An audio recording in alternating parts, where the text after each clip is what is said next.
परवीन बॉबी बॉलीवुड का एक ऐसा नाम है जो जिंदा रहते हुए हमेशा बॉलीवुड की चकाचौंध में घिरी रही, मगर अपनी जिंदगी के आखिरी पलों में इन्होंने काफी तन्हाई और गुमनामी के दिन गुजारे, जिनकी मौत बेहद ही दर्दनाक तरीके से हो गई थी। लेकिन दोस्तों, आपको बता दें कि परवीन बॉबी अपनी मौत के पीछे करोड़ों की धन दौलत छोड़ गई थी, जिसका इनकी मौत के बाद क्या हुआ शायद ही किसी को पता हो। इसीलिए आज हम आपको बताने वाले हैं कि कितने करोड़ की मालकिन थी परवीन बॉबी और इनकी उस धन दौलत का क्या हुआ।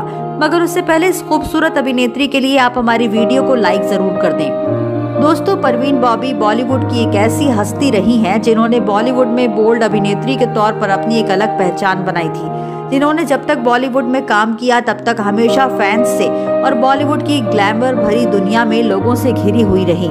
लेकिन इन्होंने अपनी जिंदगी के आखिरी पल बेहद गुमनामी के साथ और तन्हाई में बिताए, जहां इनके साथ अपना कहने वाला कोई भी नहीं था और किसी ने इनकी कोई परवाह नहीं की। लेकिन दोस्तों, इन्होंने बॉलीवुड की कई सारी बेहतरीन फिल्मों में काम करके खूब सारी धन दौलत कमाई थी।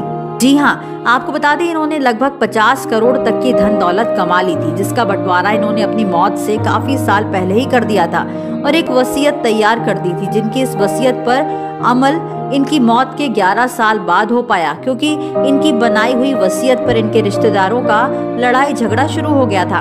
दरअसल पूरी बात ये थी कि परवीन बॉबी अपने पीछे मुंबई के जुहू में 4 बेडरूम वाला एक आलीशान फ्लैट, जूनागढ़ की हवेली और लाखों की ज्वेलरी के साथ साथ बैंक में रखा हुआ 20 लाख का फिक्स डिपॉजिट और भी लाखों रुपए छोड़कर गई थी, जिसे सभी पाना चाहते थे।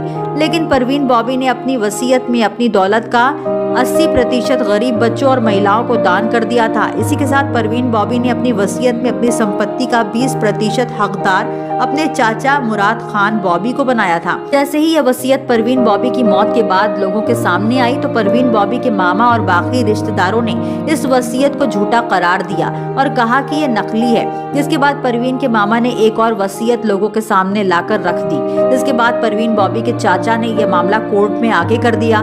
जिसके बाद लगभग 11 सालों तक परवीन बॉबी की प्रॉपर्टी को लेकर ये केस चलता रहा। जिसके बाद जब परवीन बॉबी के मामा की वसीयत नकली साबित हुई तब कोर्ट ने यह फैसला सुनाया कि जैसा परवीन बॉबी चाहती थी वैसा ही होगा। उनकी संपत्ति का 80% एक ट्रस्ट बनाने में इस्तेमाल होगा, जो कि अनाथ बच्चों और गरीब महिलाओं की स्थिति के सुधार के लिए काम करेगा। वहीं परवीन बॉबी की संपत्ति का 20% उनके चाचा मुराद खान बॉबी को मिलेगा और बाकी हिस्सा किसी को भी नहीं दिया जाएगा। इसी के साथ कोर्ट ने ट्रस्ट का मालिक भी मुराद खान बॉबी को ही बनाया। तो दोस्तों, आपको परवीन बॉबी से जुड़ी ये बातें जानकर कैसा लगा? आप हमें कमेंट बॉक्स में कमेंट करके जरूर बताएं। साथ ही ऐसी ही और खबरें जानने के लिए आप हमारे इस चैनल को सब्सक्राइब करना ना भूलें।